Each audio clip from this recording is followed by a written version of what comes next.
So let's start. Good morning, good afternoon, good evening, everyone. My name is Pilar Abello, and I am Program Manager at the Stockholm International Water Institute. And I have the pleasure today of facilitating this session around water and sanitation regulation in the climate change era. As you know, this year with the current circumstances of the COVID, we couldn't have the water with us always, but we at SIWI, we wanted to convey all the stakeholders as every year being one of the leading events of the sector. However, the sessions might need to be a little bit shorter. So this means we will not take more than 45, 50 minutes. So let me not take more of your time and let me introduce you the agenda. Welcome, everyone. So we will start first with a presentation by Jorge Álvarez Sala, who will provide us a conceptual and methodological framework around WASH regulation, how to understand and conceptualize regulation. Then we will continue with Batsirai Majuru and Kasenga Hara, who will bring us practical examples on how to integrate climate change into water and sanitation regulation. Then we will have Ivan Dragonic, who is the WASH regulation expert at SIWI, who will bring us some of the reflections on what the role has been now in times of COVID. And then after all that, I will connect with my colleague Panchali, who is going to be following all of you in the chat, the questions and answers. So this is the moment where I would like to invite you all to write your questions while the panelists are speaking. And please also introduce yourself at the beginning so we can know a little bit who is in the room. And then after Panchali will moderate the Q&A, we will have Sylvia Galli, the Senior WASH Advisor at UNICEF, providing the closing remarks. So let's start with Jorge Álvarez Sala, who will provide us the first presentation. He works at UNICEF in New York headquarters, and as the WASH specialist in charge of systems strengthening for sustainable WASH service.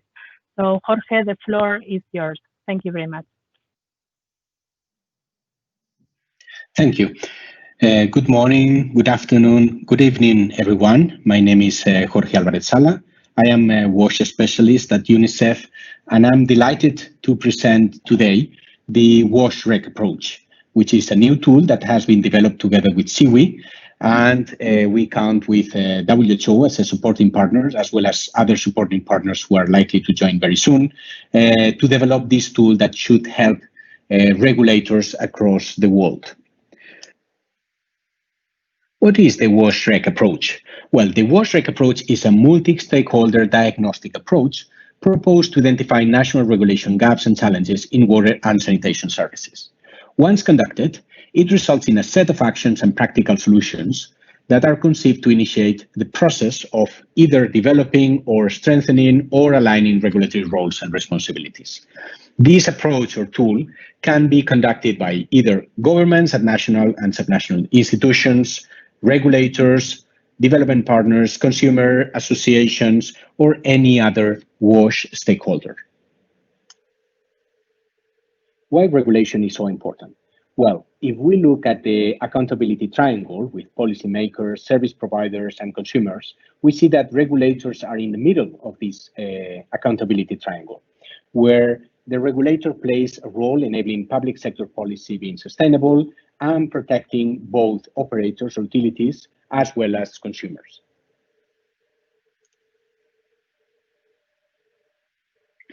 The Washtrack includes 6 regulatory areas to be analyzed and 4 main dimensions of the regulatory actions. On the regulatory areas, we have the tariff setting, service quality, competition, and consumer protection, which are part of what we call the economic regulatory area, as well as public health and environment.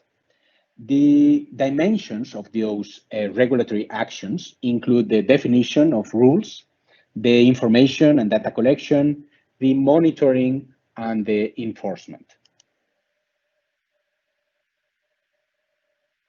The Washtrack approach is intended to be a tool that can be used for countries that either have no regulatory body or no regulatory functions defined, as well as countries or contexts where there is some existing regulatory body eager to improve, or when the existing entities are conducting some kind of regulatory functions but without a clear mandate, or when the sector is fragmented and there is no clarity on the regulatory functions between the different institutions. So as you can imagine, each context is unique because there is a different legal context. There are different institutions responsible for different aspects of regulation in the country. So the Washtrack allows to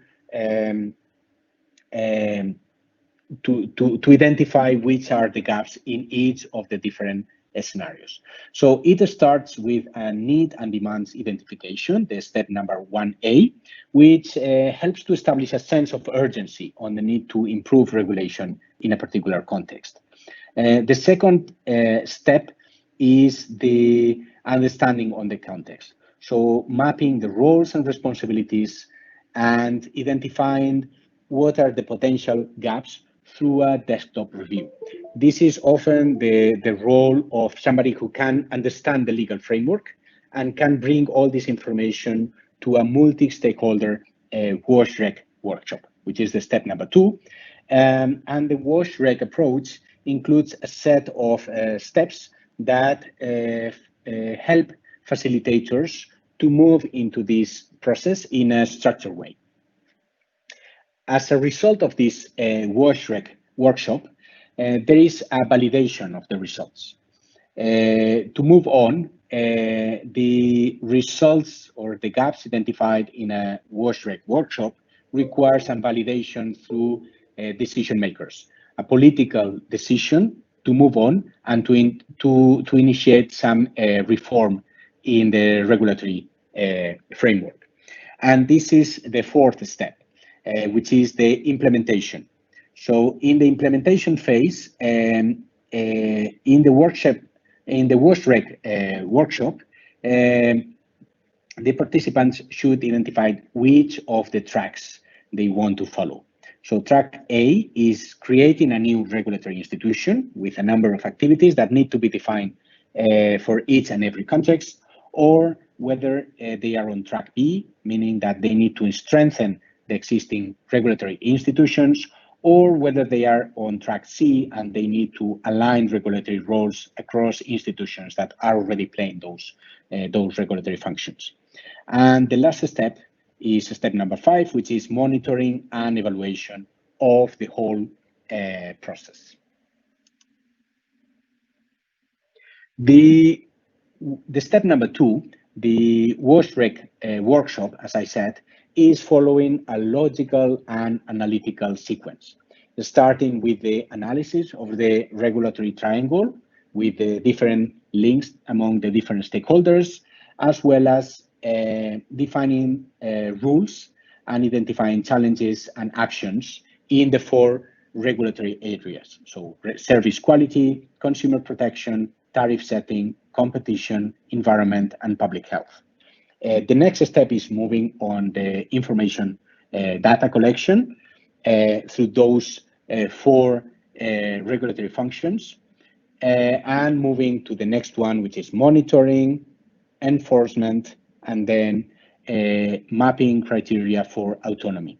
In autonomy, we identify or we analyze the institutional, financial, decentralization, management, and political autonomy of the regulatory entities.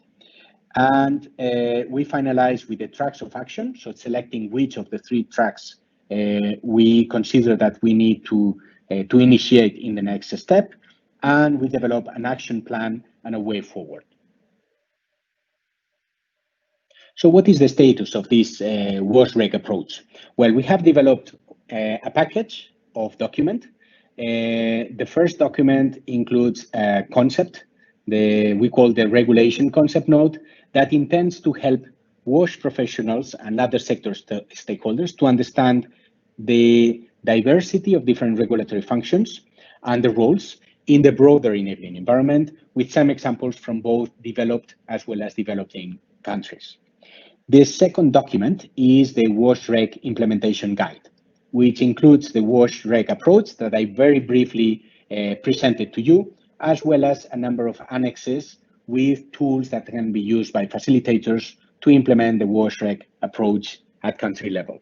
Annex number 6 is a reference guide for action sheets, which includes a number of sheets that help in the Washtrack workshop in facilitating the analysis at country level. Thank you very much for your attention. I hope this tool was interesting. And in case you need more information, you are free to contact either myself or Pilar Abello from SIWI or Batsy from WHO. Once again, thank you very much, and I hope to answer any questions during the Q&A part of this session. Thank you.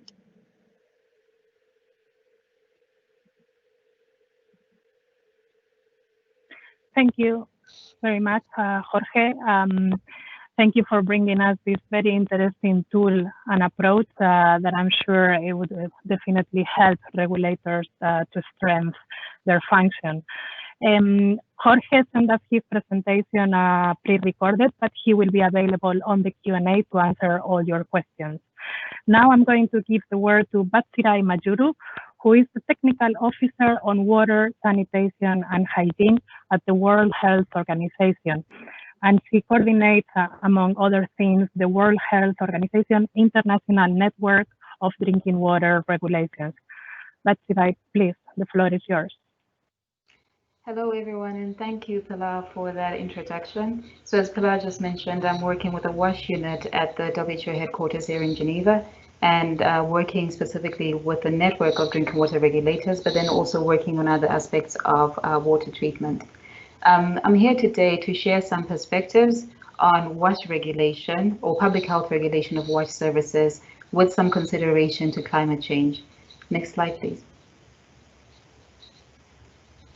So I guess a lot of people might be familiar with the impacts of climate change on water supply.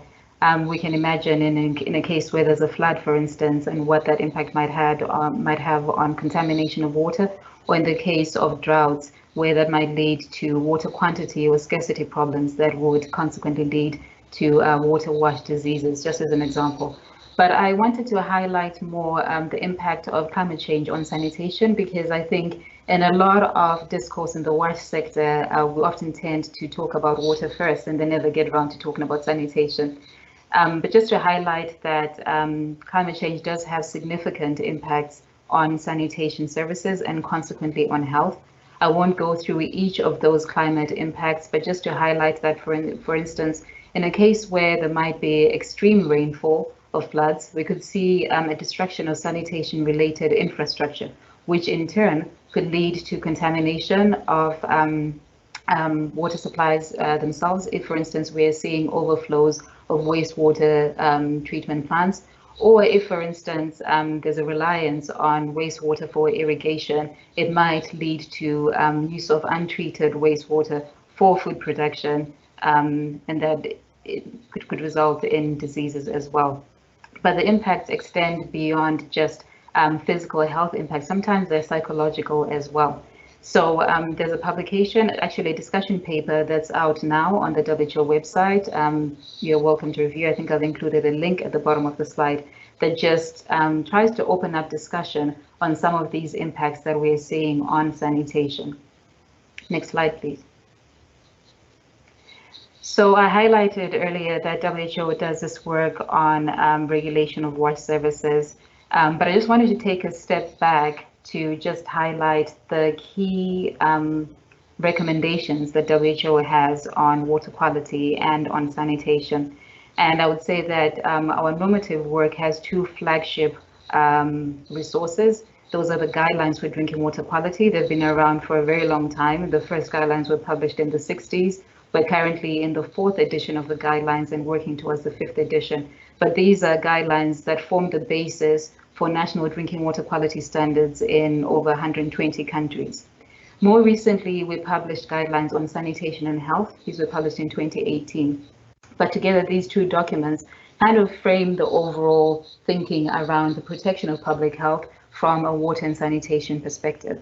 And what I just wanted to highlight is that these guidelines are intended for the protection of public health in line with WHO's mandate. Our target audience are the regulators. We have a mandate over these WASH services, but are also looking at the quality of those services and how that impacts on health. So yes, we do talk to economic regulators, but our primary audience are those people who have an interest in the quality of the service itself and therefore what impact it might have on public health. But then also these guidelines are developed for utility workers, for practitioners, for policymakers, as they are also drawing on these guidelines in the development of their national policies for WASH services. And what we want to see is setting of national standards that take into account public health criteria and effective regulation or effective enforcement of those standards through effective regulations. So the guidelines for both drinking water quality and sanitation highlight 5 main principles. The first one is that of the best available evidence. I mentioned that the guidelines for drinking water quality have gone through 4 editions and we're working on the 5th edition now. So they go through a rolling revision process.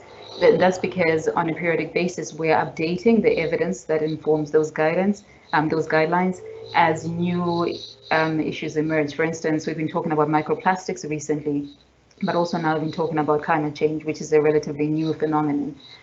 So they're based on that current and best available evidence. But then also there's a lot of promotion of consideration of local context. So it's not about taking a value that is in those guidelines and putting it to your national standards, but it's also thinking about what resources, for instance, you have to be able to enforce that standard, what your social and cultural context is, and what overall public health protection measures you have that could help mitigate whatever issue you're trying to address as part of your wastewater standards or drinking water standards, for instance. So context is important. The third principle that the guidelines highlight is that of incremental improvement. And in a nutshell, I would say, think big, but start small. And that means that if, for instance, Jorge was talking about using the Washtrack tool for developing a regulatory framework. If you're starting off with developing regulations from zero, maybe you should start with just looking at a few key parameters that have significant public health effects in your country, and then build on from that. So starting from a level that is manageable and enforceable, and then building on that. The other principle is that of a preventive or a proactive approach. So mitigating risks and not just waiting to control when things have already occurred. And for instance, in the context of water quality management, that includes having multiple barriers for treatment. So not relying on a single treatment approach for your water treatment process. But then that also means considering other tools as well, such as sanitary inspection forms that give you a broader indication of risks to your water quality. So that links on to the 5th principle on risk-based management approaches. And the frameworks that underpin that risk-based approach are water safety planning or sanitation safety planning. Next, please. I've highlighted them there because they form an entry point for addressing climate-related risks in the context of regulating WASH services. Next slide, please. So essentially, water safety plans and sanitation safety plans provide that framework for systematic assessment and management of risks within a water supply and sanitation system. Water safety planning has been around for quite a long time. It was introduced in the 3rd edition of the guidelines in 2003, sorry. But then that approach has grown and is being implemented in a number of countries globally. And UNICEF is one of our key partners in our water safety planning work. That has now been extended to sanitation safety planning. But what does this mean for addressing climate-related risks? Essentially, because in a water safety plan or in a sanitation safety plan, you have to go through this systematic identification of risks. the ask there or the request there is to then consider climate-related risk at the same time as you're considering, contamination risks, for instance. So regulators can play a key role in this area by making sure that water safety plans and sanitation safety plans adequately identify and manage those risks. So in a situation where water safety plans or sanitation safety plans are a regulatory requirement, that's where regulators can play that role in making sure that there is adequate attention that's being given as part of that safety planning process. But the other thing that I want to highlight is that climate change impacts are similar across zones or basins. So if you are country X and you're suffering from certain climate change impacts, it's likely that your neighboring country, Y or Z, will have similar impacts because you're in the same zone. And so there we think that regulators can also play a very key role in facilitating or encouraging regional approaches to the management of those climate risks. We've been working with our climate change team and developing vulnerability and adaptation assessment tools that can help countries identify their own vulnerabilities to climate change impacts, what adaptation measures are in place, and what that means from a WASH perspective. So as we talk to regulators about how they can be contributing to this work on climate change, having a regional approach to regulation that takes into account climate change risks is very important. And I think Kasenga is going to be talking a bit about that when he talks about the work that the East and Southern African Association of Water and Sanitation Regulators is doing as well. The other point to highlight is that... I'm going to be asking you to start closing, please. Thank you. Okay, so next slide. I won't go through the last point. We've also been conducting pilot assessments of climate resilient water safety plans and sanitation safety plans together with UNICEF and with the International Water Association, but then also developing tools that will support regulators in the auditing of those WSPs and SSPs, because like I mentioned, they need to be considered in regulations, and we're developing the tools for regulators to help them with that. Next slide, please. This process is not without its challenges, and the challenges are similar across a lot of the work that we're doing. Inadequate data that will actually inform you of climate change risks. Financing, if for instance you identify a specific adaptation measure, where do you get the money from? Fragmented approaches. If you're doing this as the WASH sector, what is the environment sector doing? What is the health sector doing? And what is the finance ministry saying about it? But then also other things like public perception. If, for instance, you say that you've got a water source that is drying up and you're looking into portable reuse of wastewater as a mitigation measure, will the public accept that? So these are some of the challenges and considerations that regulators would have to be taking into account. Next slide, please. So because a lot of these things are not things that you can address from a textbook, there's no set of rules that you follow 1, 2, 3, 4 and everything is done. You actually need practical guidance or support from others who are going through a similar process in addressing what's happening in your own context. So to facilitate that kind of practical peer exchange, WHO hosts the International Network of Drinking Water Regulators, or RegNet, which serves as a safe space for regulators to be talking about some of their challenges that they are facing in their own context. It's currently called Network of Drinking Water Regulators, but I want to highlight that with the publication of the sanitation guidelines and with more work that we're doing with sanitation regulators, this is a network that also now recently includes sanitation and wastewater regulators. I can't go into detail on it, but on the next slide, you have a link to RegNet and also a link and address if you're interested in finding out more. Thank you. Thank you very much, Patsirai, and really apologies because I have a difficult role here regulating this session. So thank you for bringing us the work of World Health Organization. And I really like it when you were saying, and you were closing actually highlighting the importance of the learning across different regions and different countries. So this gives me the floor to present our next speaker, Kasenga Hara, who is the Executive Secretary of the Eastern and Southern Africa Water and Sanitation Regulators. So please, Kasenga, the floor is yours.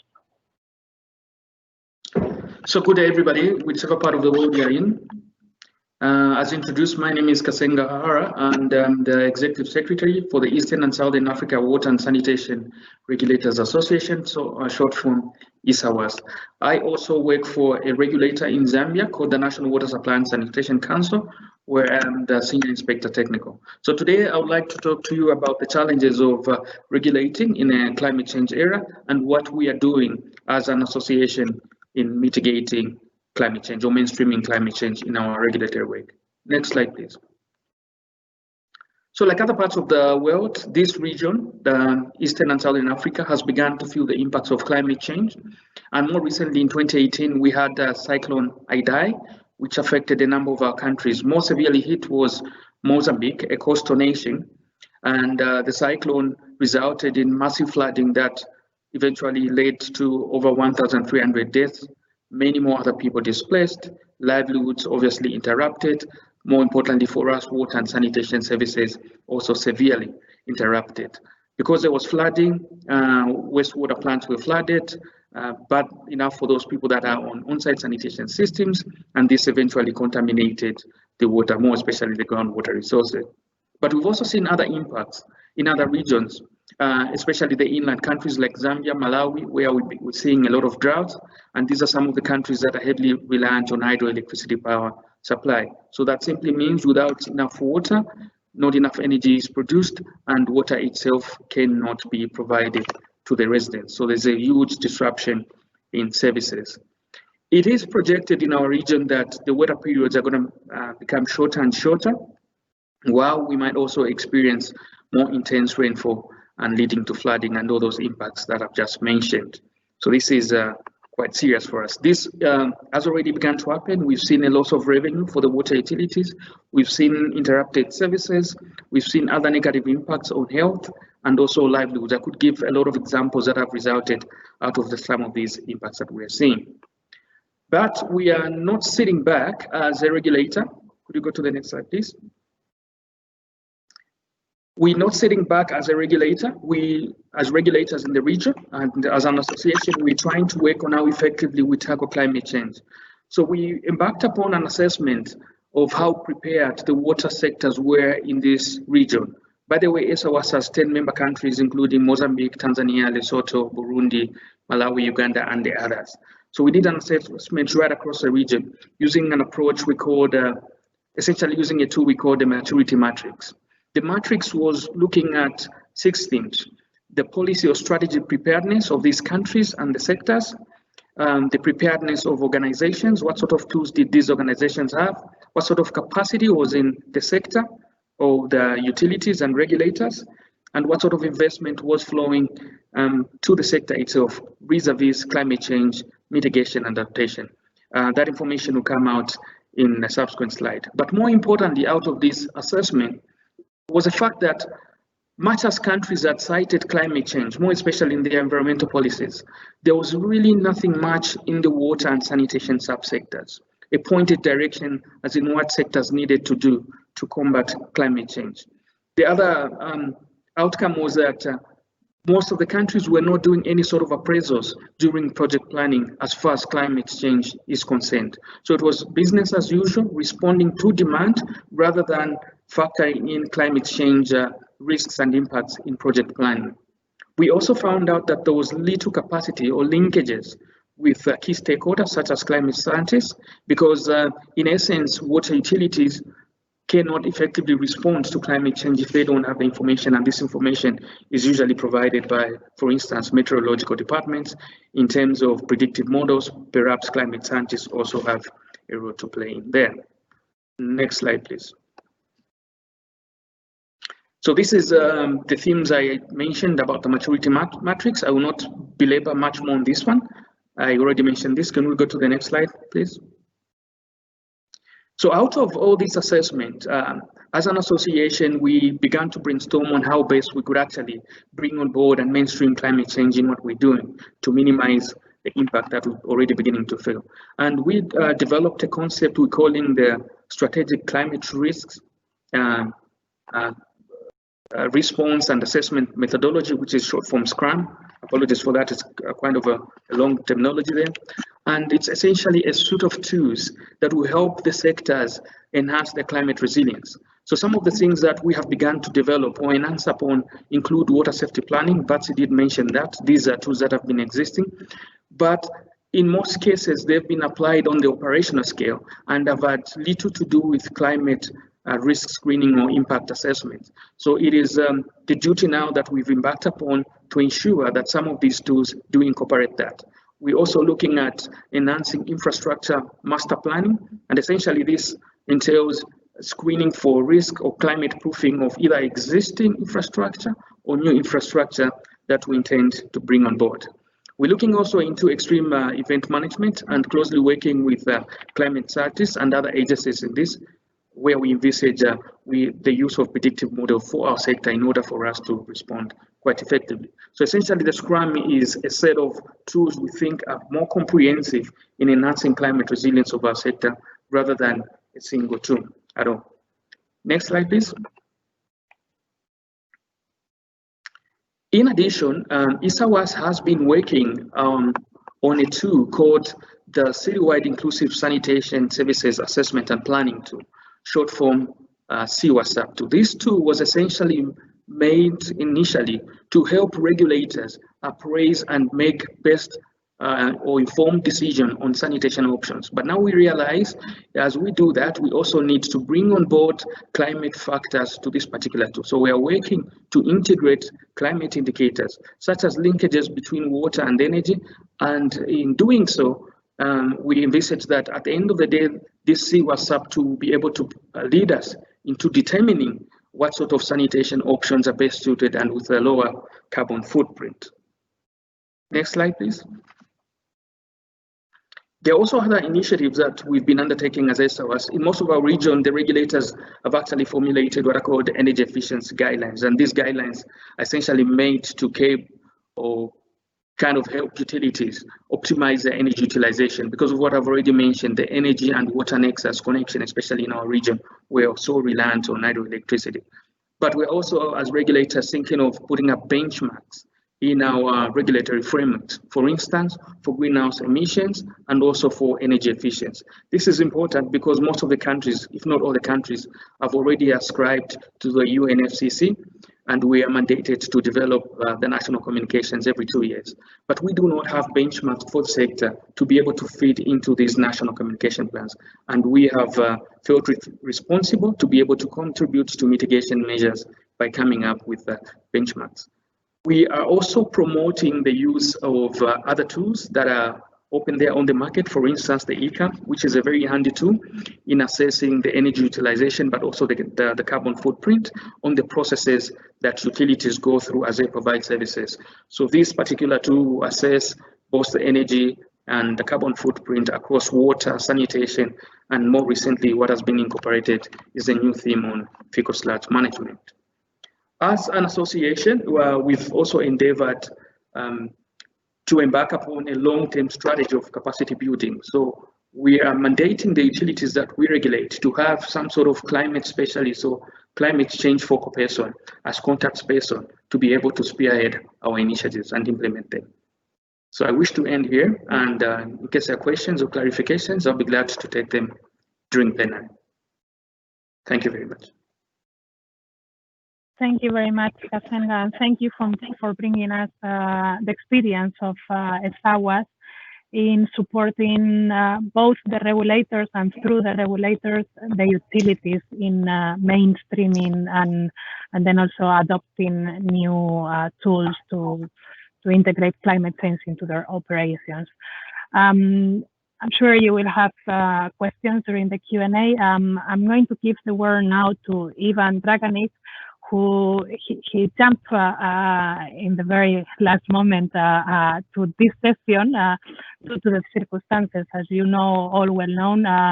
We are in times of COVID-19, and he has been conducting a study on what the role of the regulators is now and how it has become even more important. So please, Ivan Draganik, I'm going to give you the word. He is the water regulation expert at SIWI. So please, the floor is yours. Thank you so much, Pilar. Good evening or good morning, good afternoon to everyone, wherever you are. I'm very pleased to be in the panel today with you. I was very glad to actually hear WHO, UNICEF, and SIWI's presentations, as these tools are very, very important and essential to help regulators in facing different challenges, primarily the climate change, but also the challenge of COVID-19, which we are all living for the last 6 months. I will quickly try to present you findings from the study. Next slide, please. That has been that I conducted over the last couple of months in about 15 countries, low to middle income and high income countries. The study mostly covered the regulatory decisions taken since February or March up to late July, early August. And to that end, in most of the cases, the findings are actually that you will hear now are presenting the regulatory decisions which are dealing with the short-term problems within the lockdown phase of the emergency. With few exceptions, there are few exceptions. The regulators who took some decisions on resilience and recovery, but most of the current measures are really responding to the shock of the lockdown. Next slide, please.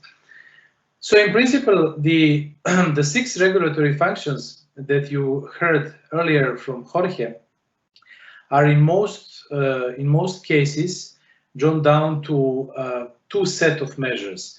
The regulators around the globe opted to actually either protect consumers or to protect operators, or do both.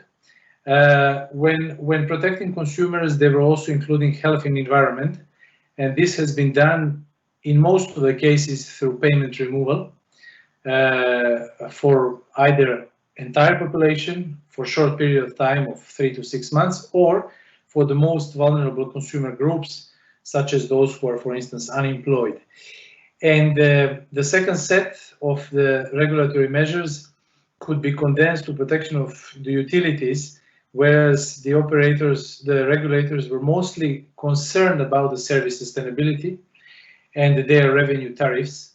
So range of subsidies or grants they put in place in order to compensate operators for the revenue shortfall during the emergency phases. Now these two set of regulatory actions were not applied in equal terms. They were applied in different trends depending the country. Next slide, please. And you will see from this slide that different countries, different social economic contexts applied or prioritized different regulatory measures. However, let me underline that this study is an ongoing, and that the 15 or so countries that are currently being analyzed will be complemented by other countries, and we are currently looking and seeking for more examples, more samples, notably from the LAC, as currently we do have other continents.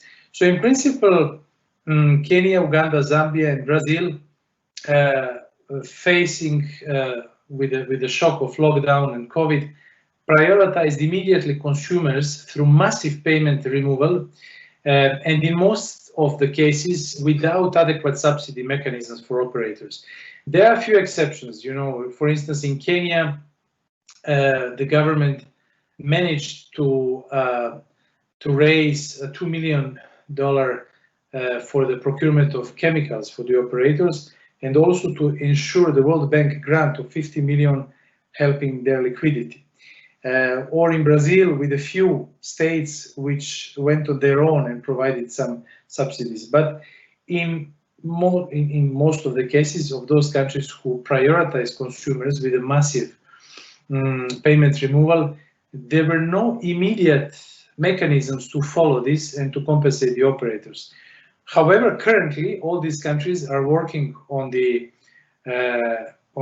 reversal mechanisms, primarily because the effects after 3 to 6 months pending their pandemic pace are quite devastating already. For instance, Washtrack, the Kenyan regulator, shared that in July that its operators are running up to about 70 million USD shortfall.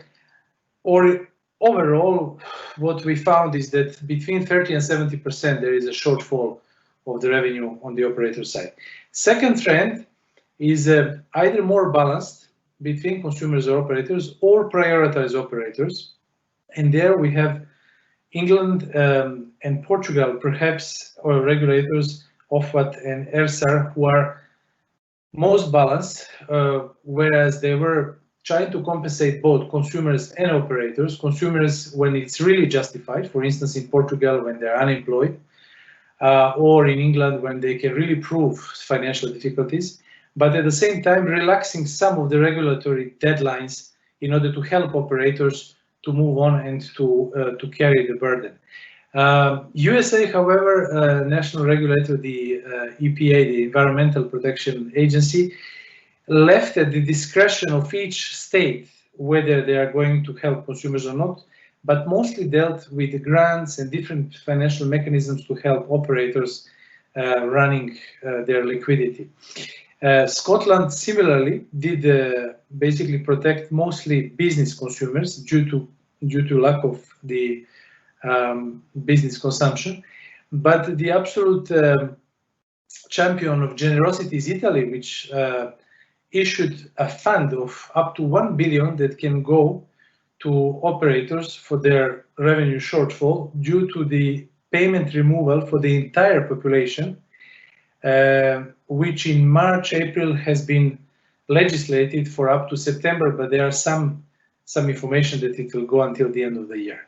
And finally, the third trend are several countries which did not necessarily explicitly go for prioritizing neither consumers nor operators, but rather stayed at the surface of importance of the hygiene and water, usage of water, encouraging their consumers and users to use more as much they can as a barrier against COVID. So Victoria State in Australia, Quebec and New Zealand are very much dealing and reassuring their consumers that there are no risks for their environment from the wastewater, for instance, when they are using the tap water and so on, with the Japan, which only remain at the surface of protection of the employees at the utility side. So what does that gives us as a message? Next slide, please. It is basically that... Ivan, you have 1 more minute, please. Okay. Yes, including. At first, you know, the importance of the sector. Wash sector is a very solid barrier to COVID. So by the pandemic, actually, it got even more important. Then also these first findings highlighted some existing capacity and structural gaps in different country contexts. But most importantly, it underlined the relevance of wash sector regulation when it comes to different kind of aids that are usually orchestrated, engineered by the governments, but not necessarily always channeled through the regulators who can, at best, estimate how to proportionately disburse certain funds and keep the balance between consumers and operators' interests. So next slide, and I will conclude here by saying that so far at the moment, it is very clear that because of these findings, the wash sector will need an extraordinary funding over the next X months, as long as the pandemic is around, and that wash regulators must not be at any cost bypassed by any kind of financial help to neither consumers nor operators, because simply their role will be diminished, risks being diminished in long term, and in most of the cases, sector risks being affected in terms of its long-term sustainability. So we need to keep fingers crossed for regulators to support them even more. And by saying that, I will conclude, and thank you very much for your attention. Thank you very much, Ivan, and we all share the same wish that you are making. Let's hope for the regulators to be supported, and this session, I hope, will also get and highlight this message. I'm going to connect with my colleague Panchali Saika, who has been following all your questions on the chat. So I'm going to give her the word because she will summarize a little bit what has been going on the chat with all you, the participants. Please, Panchali. Thank you, Pilar. We have been receiving a lot of questions, very interesting one. I think the audience was quite engrossed to all the presentations. Thank you to the speakers. We will give the speakers about 2 minutes to address the questions, given that we don't have a lot of time.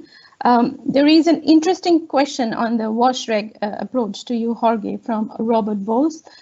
He wants to really know about bringing in informal service providers like water vendors within a national regulatory framework, and then more specific to the approach and tool on Washtrack.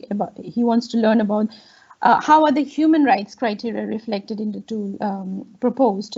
He says that in many countries, regulation has been supportive of pursuing the progressive realization of human rights to water and sanitation. Over to you, Jorge.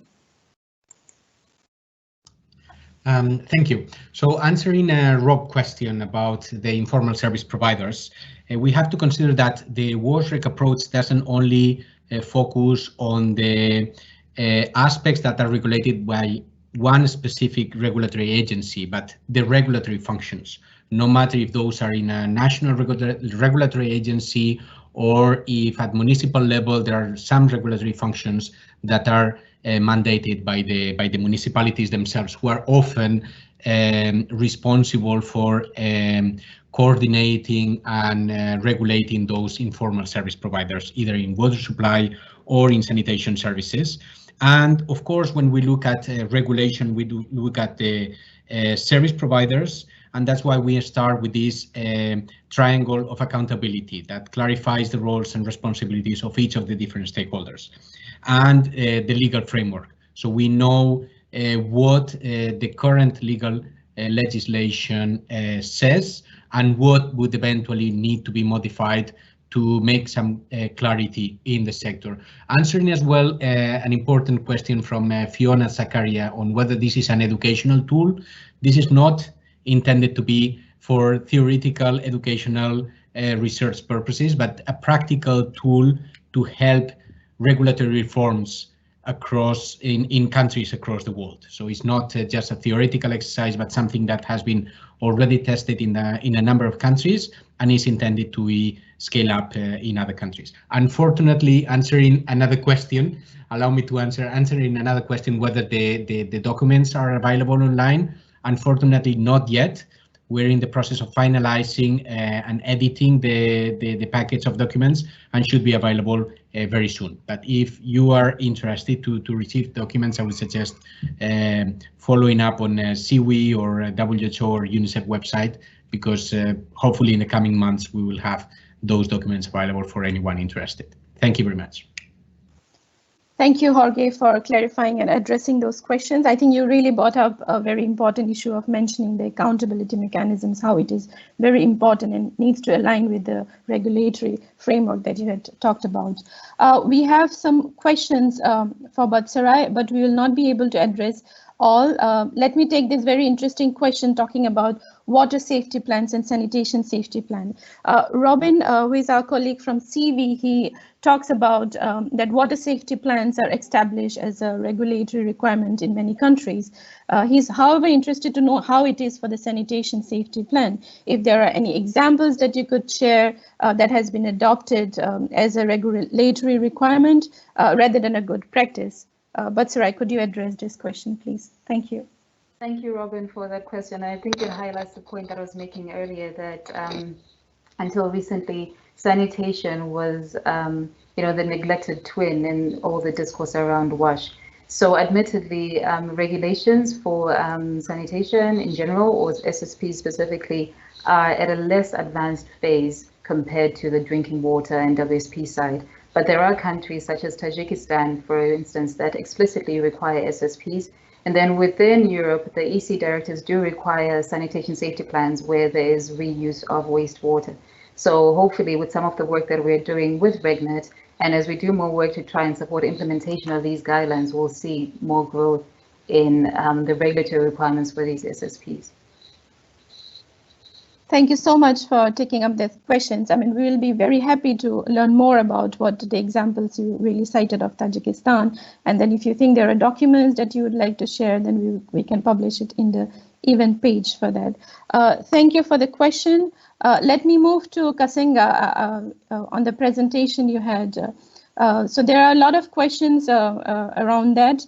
Let me pick up something that Robert Bose, again, he has raised his question for you, Kasenga.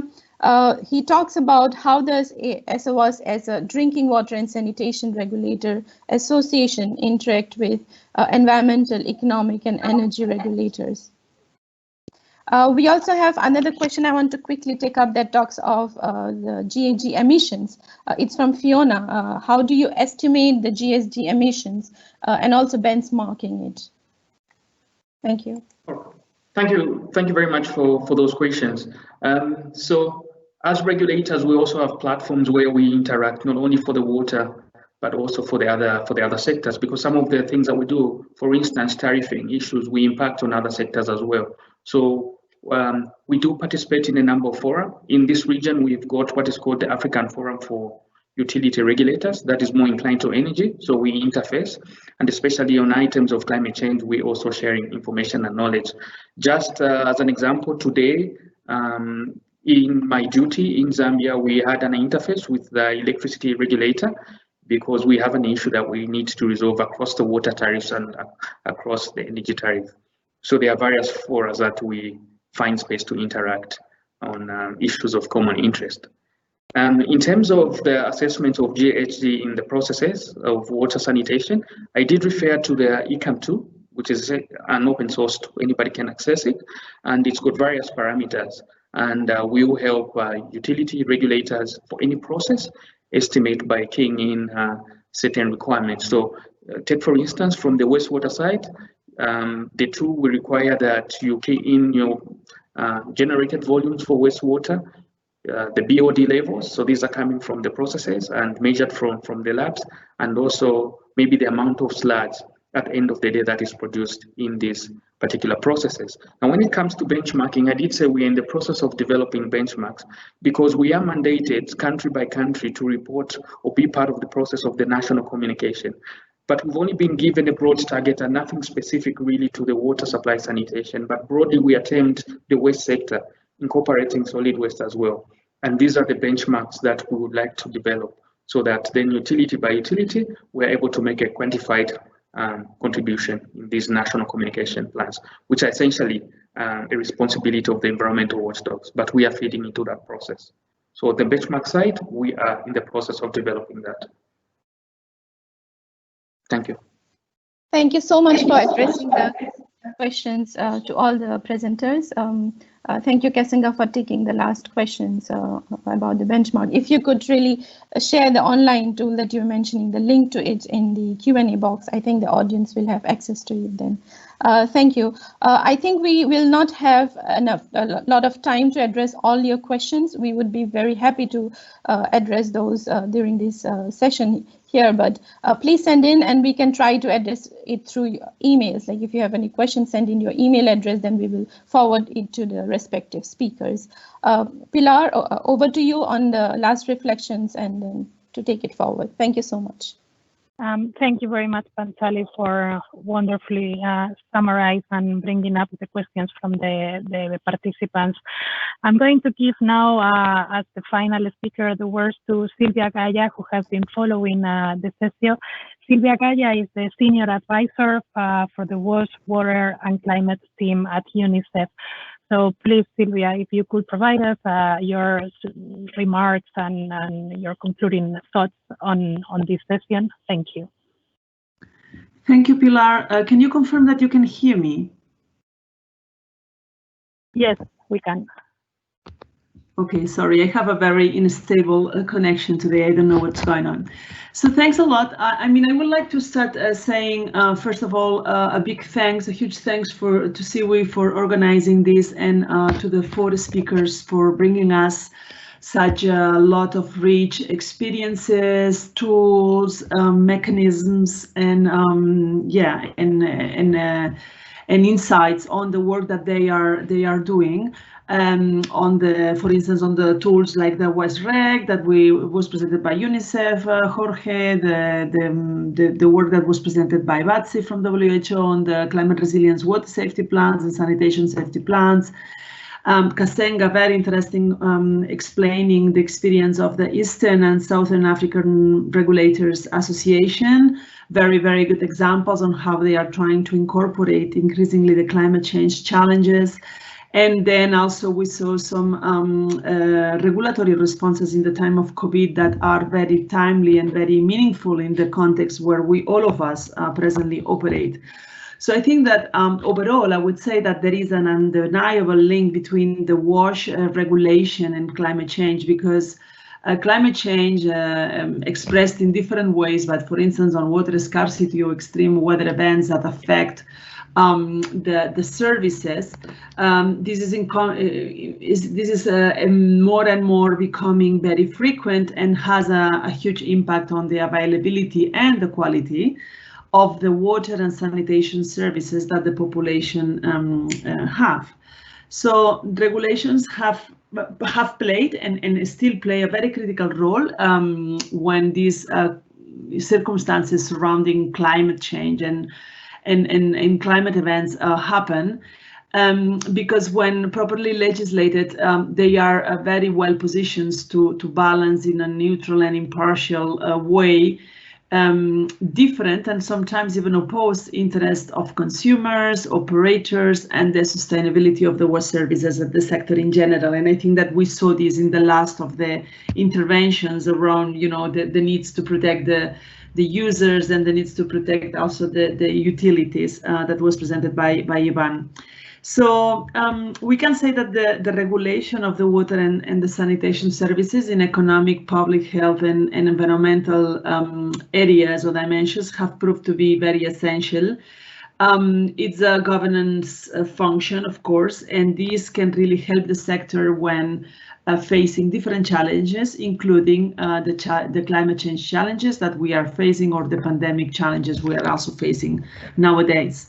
I think that all of us will agree that supporting regulation and accountability in our sector through using these kind of tools, approaches, learning from the different experiences that have been presented, some of them here today, will systematically improve the sustainability of water and sanitation service delivery, and will protect the needs for the people that really needs it the most. So with this, I think that I would like to thank again the organizers and the speakers. They have been really very interesting expositions, and for the public and the participants for their engagement with the questions. Thank you very much, and over to you, Pilar, again. Thank you very much, Sylvia, for nicely concluding this session and bringing us, you know, the messages of the importance of the role of the regulators to bring and ensure water for everyone every time. So with this, I would like to close this session by first thanking all the participants to be here. I can see that you are still connected, even if I know we were a little bit late. So thank you for being here till the end. And of course, thank you to all the panelists for your effort and for participating today and bringing to the audience your experience and your learning in working in water and sanitation regulation. I put in this very last slide all the emails, so please feel free to contact us. And also you will be having this session on the website in the coming weeks. So you will find the sessions on the Water Week website. Thank you everyone, and have a nice evening, afternoon and day. Bye-bye. Thank you. Bye-bye. Bye.